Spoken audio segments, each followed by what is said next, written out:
Gió cơn buông nghe chung qua lê đi để hian mình ai về ô xin lệ ôm har sang đi về mình ai về hian cái linh truy nè đôi lù nè đôi điài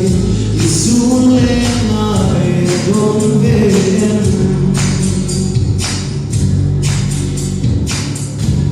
siang in đâu mà làm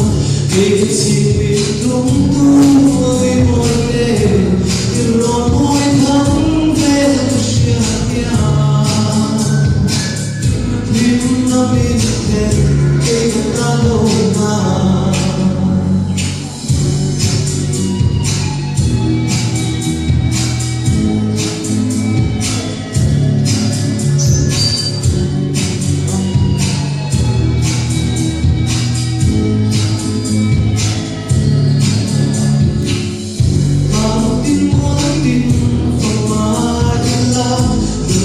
dấu tu bông lô nghe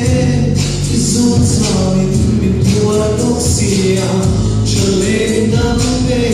tu đang tôi lâu để những thà đây nói à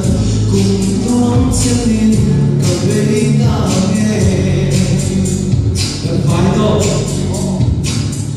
và gì in đâu lâu mà là để chỉ để đúng tôi mỗi đêm rồi mỗi tháng về chia nhà lim năm yên cái ta đâu ra lim năm yên cái ta đâu ra.